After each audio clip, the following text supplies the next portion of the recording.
Kami rindu firman Tuhan berbicara bagi kami. Dalam nama Tuhan Yesus, kami buka hati bagi firman-Mu. Haleluya. Amin, amin, amin. Iya saudara, baik, kita akan sama-sama belajar firman Tuhan. Sebelum kita memulai segala aktivitas kita, biarlah kita mencari Tuhan terlebih dahulu dan melandasi segala perbuatan kita di atas dasar kebenaran firman.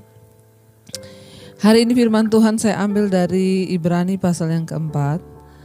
Ibrani pasal yang keempat mulai ayat yang ke-14 sampai ayat yang ke-16. Ibrani pasal 4 ayat yang ke-14 sampai ayat yang ke-16. Yesus sebagai imam besar. Ya, ayat 14. Karena kita sekarang mempunyai imam besar agung yang telah melintasi semua langit, yaitu Yesus, Anak Allah. Baiklah kita teguh berpegang pada pengakuan iman kita.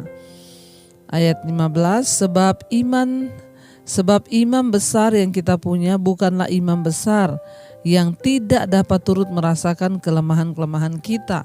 Sebaliknya sama dengan kita, ia telah dicobai, hanya dia tidak berbuat dosa. Ayat 16, sebab itu marilah kita dengan penuh keberanian menghampiri tahta kasih karunia, supaya kita menerima rahmat dan menemukan kasih karunia untuk mendapat pertolongan kita pada waktunya. Saudara, ayat ini berkata kita ini memiliki imam besar, yaitu Yesus Kristus Tuhan kita. Ayat yang ke-15, sebab imam besar yang kita punya bukanlah imam besar yang tidak dapat turut merasakan kelemahan-kelemahan kita. Yang luar biasanya lagi, imam besarnya kita itu pengantara, Imam itu adalah orang yang membawa kita diperdamaikan kembali. Dikatakan di sini saudara, dan imam besar yang kita punya yaitu Yesus, bukan imam besar yang tidak turut merasakan kelemahan-kelemahan kita. Mengapa Allah menjadi manusia, turun dalam rupa manusia, bahkan di dalam Yesus Kristus Tuhan. Dia mengalami semua penderitaan secara manusia. Dia mengalami yang rasanya didera, dianiaya, dia pernah mengalami rasa lapar. Jadi kalau ada orang bertanya, Tuhan kok jadi manusia? Masa Tuhan manusia? Tuhan bisa menjadi apa saja yang dia mau. Dan untuk memberikan jalan kepada manusia, dia harus turun dalam rupa manusia supaya dia bisa berkomunikasi dengan manusia. Akhirnya Yesus datang ke dalam dunia, dia menderita saudara. Makanya orang bilang kalau memang dia Tuhan, kenapa dia menderita? Memang dia harus datang untuk menderita biar dia bisa merasakan penderitaan saudara dan saya. Yesus dari awal lahir saja sudah menderita. Orang tuanya kebingungan cari tempat untuk melahirkan. Malam-malam harus cari kandang saudara. Dari dia dalam kandungan, dia sudah menderita. Jadi kita ini jadi orang, jadi anak Tuhan, jangan terlalu banyak menuntut Tuhan aja menderita, masa kita ini semua mau enak terus? Apa yang kita alami mungkin gak ada apa-apanya. Seburuk-buruknya kita ini mungkin gak punya uang. Kita belum pernah kan lahiran di kandang domba atau kandang ayam tuh belum pernah. Tapi Tuhan di atas segala Tuhan, Raja yang mulia, yang empunya dunia ini lahir di kandang. Kurang menderita apa coba Tuhan Yesus? Karena itu dia bilang, dia turut merasakan semua penderitaan saudara hari ini. Apapun itu saudara yang engkau sedang alami, datang pada Tuhan, ngomong, Tuhan aku mengalami penderitaan ini, tapi aku percaya engkau juga sudah pernah mengalaminya dan pernah merasakannya.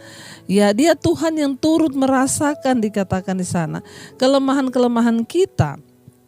Sebaliknya, sama dengan kita, ia telah dicobai, hanya tidak berbuat dosa.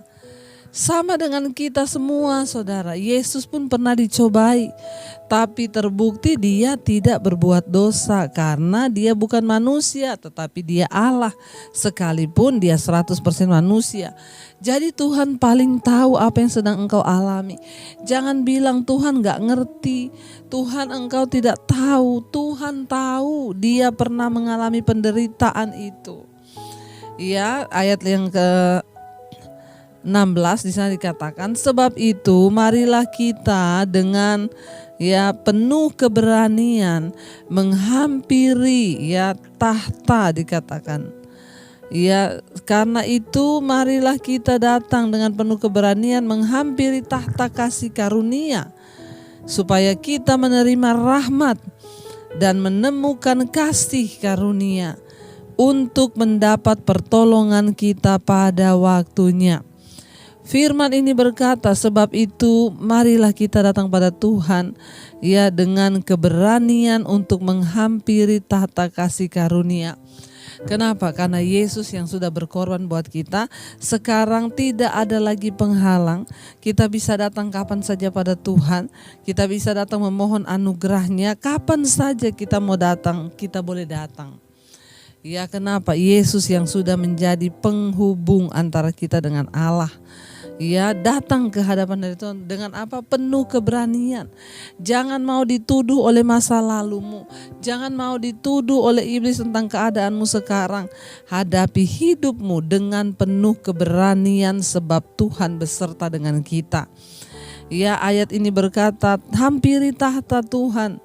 Tahta kasih karunia itu dengan penuh keberanian supaya apa? Supaya kita menerima rahmat dan menemukan kasih karunia untuk mendapat pertolongan kita pada waktunya. Jadi saudara, kalau engkau ingin mendapatkan kasih karunia, kalau engkau ingin mendapatkan saudara ya pemeliharaan Tuhan, maka tidak ada cara lain adalah rajin-rajinlah datang di kaki Tuhan, berlutut di kaki Tuhan, hampiri Dia dengan keberanian bahwa Tuhan sudah mengampuni dosa kita. Supaya apa saudara? Ya, supaya engkau menerima kasih karunia dan supaya ya engkau menerima rahmat untuk ya di sana dikatakan supaya engkau menerima rahmat ya dan kasih karunia dan menemukan kasih karunia untuk mendapat pertolongan kita pada waktunya. Jadi untuk bisa mendapatkan pertolongan dari Tuhan, mari kita rajin datang dalam hadirat Tuhan. Mari kita rajin bersekutu, mari kita rajin bergandengan tangan. Jangan ada perpecahan, tetapi rumah ya kita datang ke rumah Tuhan itu saudara. Ya, kita datang dengan sikap hati yang benar, tidak ada tuduhan. Ya, tidak ada lagi dosa yang mengikuti. Bahkan dengan penuh keberanian kita datang ke rumah Tuhan, menghampiri tahta Tuhan. Dalam hadiratnya kita bisa datang untuk apa? Supaya engkau menemukan kasih karunia untuk mendapat pertolongan pada waktunya. Ya, supaya kita memperoleh dan mendapatkan pertolongan dari Tuhan pada waktunya. Ya, Tuhan menolong kita itu tepat pada waktunya, bukan waktu kita saudara. Karena itu saudara, biarlah kita dengan penuh keberanian menghadap Tuhan hari-hari ini. Jangan mau dituduh, jangan mau diintimidasi, jangan mau iblis menipu engkau ya dengan masa lalumu atau apapun dosa yang pernah kau lakukan. Tolak dalam nama Yesus dan perkatakan, aku percaya Tuhan. Engkau Tuhan yang turut merasakan bebanku, Engkau Tuhan yang turut merasakan penderitaanku. Dan karena itu ya biar kita mau berkata, kami mau tetap kuat, kami mau tetap berpegang pada firman. Engkau adalah ya imam besar kami yang sudah memikul bahkan mengetahui setiap penderitaan kami. Terima kasih Bapa, kami percaya Engkau Tuhan yang luar biasa bagi kami. Engkau Tuhan yang sanggup Tuhan, Engkau Bapa yang selalu ada bagi kami. Kami percaya Tuhan, kami datang ke hadapan hadirat-Mu, bertemu muka dengan muka dengan penuh keberanian di hadapan hadirat-Mu Tuhan. Terima kasih buat segala anugerah yang terindah yang Kau berikan buat kami. Ini hidup kami Tuhan, ini hidup kami.